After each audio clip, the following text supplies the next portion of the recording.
Hey guys, what's up? Son of Chelsea back here again for 100% Chelsea for another edition of our weekly series here, Let's Talk Chelsea.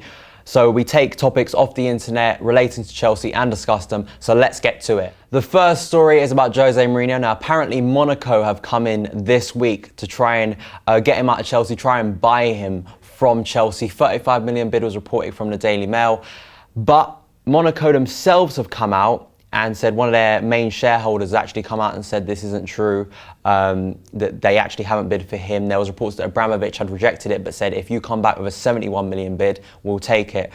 But now that's kind of been rubbished from Monaco. My kind of opinions on it, as you probably suppose, Jose, the rumours of him leaving Chelsea, so we've seen a lot of stories recently. I'll come on to that later about Chelsea and whether they're true or untrue.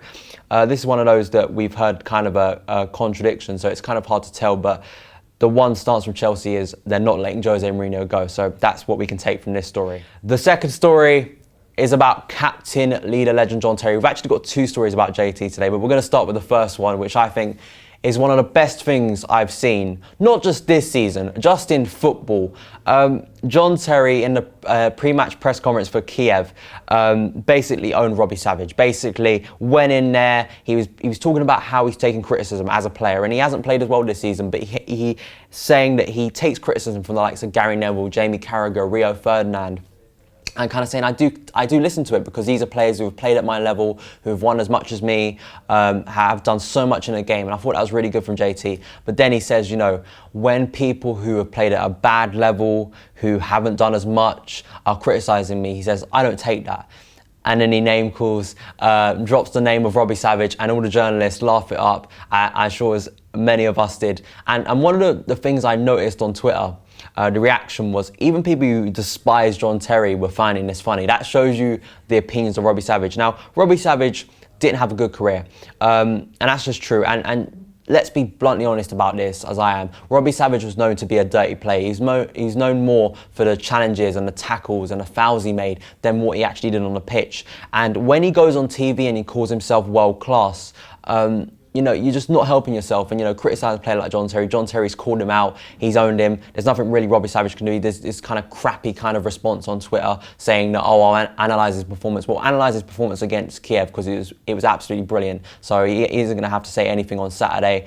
And yeah, absolutely owned Robbie Savage, which I'm sure like a lot of the football community were very happy with, including myself. JT, captain, leader, legend, proper Chelsea. And the second part of this is about John Terry. Now, against Kiev last night, he made history. He made his 107th Champions League appearance for Chelsea. It is another amazing record for JT. Just keeps on rolling on with Chelsea. The amount of appearances he's racking up as captain. And I thought, considering all the form recently, you know, I thought he actually did quite a good job last night. For me, didn't put a foot wrong. You know, so I think it was good on this kind of occasion that he got that record, and as well we got the win. So I think it was two brilliant things for JT, owning Robbie Savage and then proving him wrong by putting in a good performance as captain and getting this record. So JT, captain, leader, legend forever. The next story, which is kind of going to be the last story of the episode, I couldn't do this episode without mentioning last night's brilliant win and Jose's response and kind of the praise he gave to the fans. And one of the big things I've seen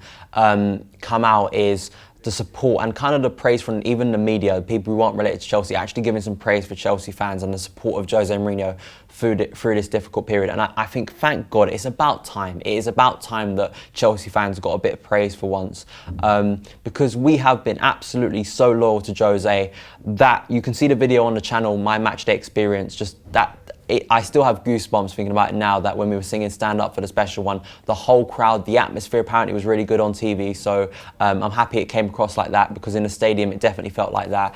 The support for Jose, he said that it was an emotional moment. I'll read you out his quote. He said, "To have the whole stadium supporting me in a difficult time is an unforgettable moment in my career." He saluted the crowd, he got a bit emotional, and I'm sure he did, because for all the criticism, for all the pressure on it, the immense pressure as Chelsea manager, we as the fans have stuck behind him. And that's what we're going to continue to do, continue to help the team get better and hopefully improve over the season. And lastly, that Willian free kick. I absolutely love the bloke. That free kick probably one of the best moments of the season, so I had to put that in as well. So thank you guys so much for watching this episode of Let's Talk Chelsea. You can follow me on Twitter at Son of Chelsea. Also, you can check out my channel, Son of Chelsea. I do FIFA videos and other Chelsea videos. Tell me your thoughts on everything I've said in this video in the comments below. The social media links for 100% Chelsea are also in the description box. Subscribe to 100% Chelsea, and I will see you again. Should be there.